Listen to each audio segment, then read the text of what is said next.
you talk about personal responsibility in the kind of conversations that happen online. That kind of stuff bleeds out into our legislatures too. It bleeds out into Parliament in question period in particular, and the way that our leadership interacts with one another. So what responsibility do you guys bear as leaders of this country to change the rhetoric?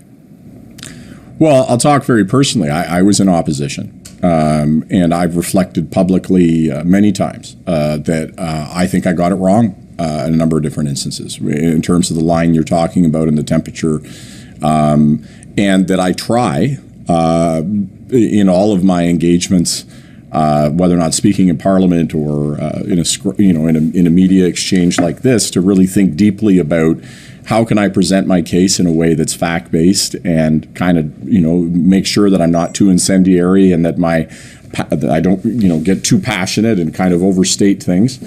I'm a human being. Sometimes I get those things wrong. But I think we as a society absolutely deserve leaders who are being very careful in the way that they're presenting information, and that they avoid being incendiary or over the top, and that are staying rested in facts, and that we have to hold one another to account for that.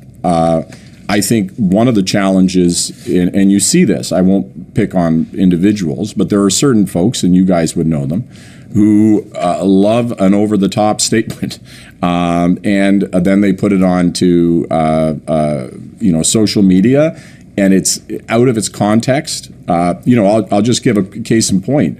I made a comment when I was talking very specifically about a conservative policy on, that you'd have to drive 44,000 kilometers to get the benefit that they were promising. And so I was joking around about that, about how many days you'd have to spend in the car in order to get their benefit, and that the cost of it was eliminating action on climate. And it was taken out of context and it was put online. And so I've gotten a couple of people come up to me very, very angry, right?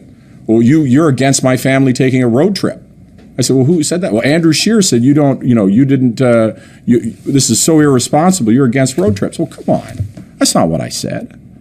And that is really problematic when we totally mischaracterize one another's comments for political gain. Now, I'm sure somebody will go over my time in opposition and say, Mark, well, you did that and this time or that time. And I like to think that I didn't do it. I certainly never did it intentionally.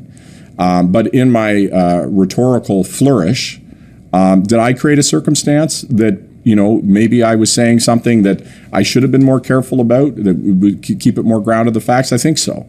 And I think that there should be a greater responsibility and a greater consequence when any of us so distantly wander from facts to create anger that is manufactured and not real.